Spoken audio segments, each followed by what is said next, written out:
Orang ini sayangnya memukul perut Nyonya. Secara tidak sengaja membangunkan sistem sekretorinya yang telah tidak aktif selama setengah bulan. Karena minta maaf.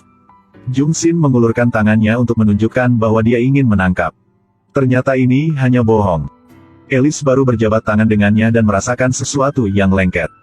Ternyata pemuda ini mengoleskan kotoran burung di tangannya. Nyonya dimainkan. Dia tidak pernah merasa begitu dipermalukan. Jadi dia berteriak dan mengejar Jungsin. Lari cepat untuk membalas dendam. Dua orang saling kejar lelah bernafas. Dia menyarankan untuk istirahat 1 menit. Tetapi gadis itu mengambil kesempatan untuk mengambil batu itu. Bersiap untuk melempar dia. Tapi aku tidak menyangka Jungsin tiba-tiba mengeluarkan ponselnya. Nyalakan kamera untuk memotretnya. Alice sudah cantik sejak kecil. Tidak pernah menggunakan aplikasi untuk mengambil gambar. Tidak, dia sangat cantik. Apa? Cara kau berpose dengan batu. Terlihat liar dan seksi pada saat yang sama. Memang benar aku tidak takut dengan hooligan yang berbudaya. Tapi hanya takut pada pria picik.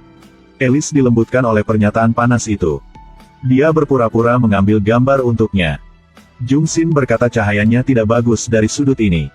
Katakan padanya untuk bergerak sedikit ke kiri. Di bawah bimbingannya. Gadis itu menginjak tumpukan kotoran anjing.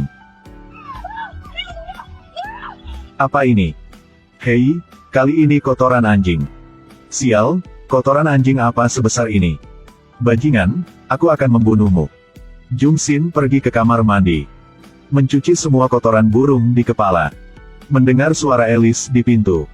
Kemanapun dia pergi, dia bertanya di mana bajingan dengan pakaian olahraga kuning itu. Jadi Jungsin memakai pakaiannya terbalik. Alice bersembunyi di sudut. Tapi label di lehernya terlalu jelas. Dia baru saja melihat apa yang dia kenali segera. Sekarang dia hanya perlu lari. Dan Alice masih terus mengejar. Meskipun memakai sepatu hak tinggi. Tapi kecepatannya tidak berkurang. Jungsin panik. Dia melompat ke truk pengiriman. Tidak menyangka Alice juga mengikuti. Satu tembakan melompat di dalam mobil dengan dia. Mobil melaju lebih cepat dan lebih cepat. Secara bertahap meninggalkan kota. Pada saat ini tiba-tiba gadis itu sakit perut. Dia bahkan tidak ingin membalas dendam pada pria itu lagi. Sekarang dia hanya ingin mencari toilet. Tetapi ketika saya datang ke tempat yang kosong. Mobil baru saja mulai berhenti. Dia mengejarnya ke lapangan. Tapi sekarang. Dia tidak tahan lagi. Apa itu? Tidak mengejar lagi. Saya sakit. Sakit perut, mual diantah-berantah, apa yang harus dilakukan? Nona memegang perutnya dan tidak bisa berjalan lagi. Jungsin ingin mendekat tapi dihentikan olehnya. Bagaimanapun, ini bukan waktunya untuk menunjukkan kegagahan. Tanpa diduga, dia memberi kentut. Lalu pergi bersama angin. Langsung ke wajah Jungsin. 20 tahun. Pertama kali hidungnya diserang. Perut Alice sangat sakit sekarang. Dia tidak peduli apa lagi. Dia hanya ingin mengusir pria itu. Biarkan dia bisa buang air. Beberapa bom lagi meledak dan kemudian terbang bersama angin. Lihat situasi ini. Mungkin Jungsin harus pergi. Tunggu sebentar, apa yang harus saya lakukan? Iya Tuhan. Maaf aku baru menemukanmu sekarang. Tapi aku tidak punya banyak waktu lagi. Aku mohon. Mohon.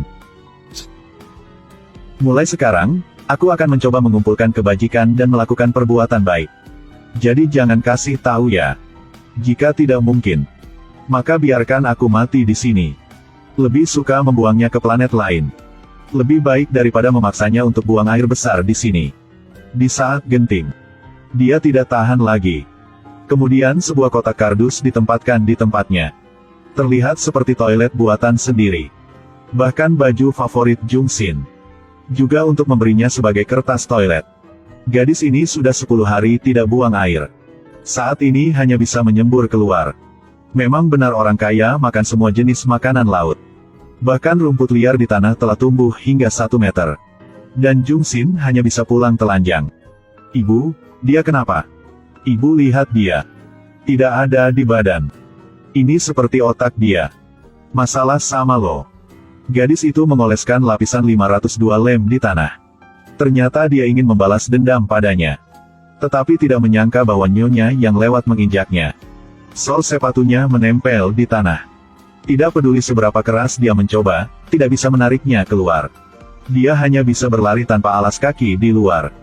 Saat melewati tempat sampah, dia mengambil sepasang sandal usang.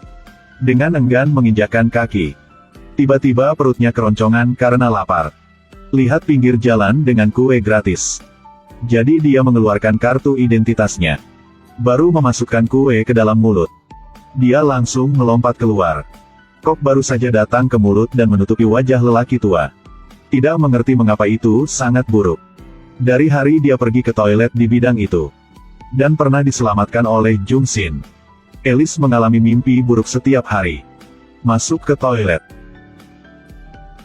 Lalu tiba-tiba alas batu itu berubah menjadi kebun sayur. Saya masih duduk di atas kardus. Lalu pergi ke toilet di sana, tidak berhenti. Ternyata, dia menghantui pikirannya karena kehilangan wajah itu. Lalu dihibur oleh asisten. Alice bermaksud mencari Jung Sin untuk menandatangani kontrak untuk merahasiakannya. Itu benar-benar mustahil baginya untuk mengungkapkan. Hari ini adalah hari ulang tahunnya. Orang tuanya memberinya sepasang sepatu sepak bola baru. Dan saudara perempuan yang penuh kebencian mengolok-olok abangnya. Jung Sin mengambil toples kecap dan menyemprotkannya ke pakaian kakaknya. Aku melihat pria di bajumu dengan mulut terbuka. Jadi aku ingin memberinya makan. Jory melihat baju idolanya menjadi kotor dan menangis saat mencucinya. Dia bersumpah untuk membalaskan dendam saudaranya. Jadi dia membeli sebotol besar 502 lem. Menyapu pintu kelas Jung Sin. Menunggu abang dia lewat. Tapi, orang lain yang kena perangkap ini. Melihatnya akan menginjaknya. Jory segera mendorongnya menjauh. Lalu seret dia untuk bersembunyi di balik dinding. Tepat setelah Jung Sin muncul. Meskipun dia terlihat sangat tampan. Tapi orang ini punya masalah dengan otaknya. Melihat abangnya sudah injak. Tetapi tidak menyangka bahwa dia menjawab telepon dan berbalik. Orang yang lewat melihat Jory membalas dendam pada kakaknya untuk idola. Segera berinisiatif untuk membantunya. Ketika mereka pergi, Alice datang mencari Sung Jin. Akhirnya dia injak perangkap itu. Dia tidak bisa lepaskan. Dia hanya harus bertelanjang kaki. Dia bahkan tidak peduli dengan citranya sendiri. Gadis itu pergi ke tempat sampah. Mengambil sepasang sandal yang sobek dan dengan enggan memakainya. Tidak berharap itu menjadi sangat sial. Jory menyiapkan jebakan lain untuk kakaknya. Tapi Alice adalah orang yang terjebak dalam perangkap.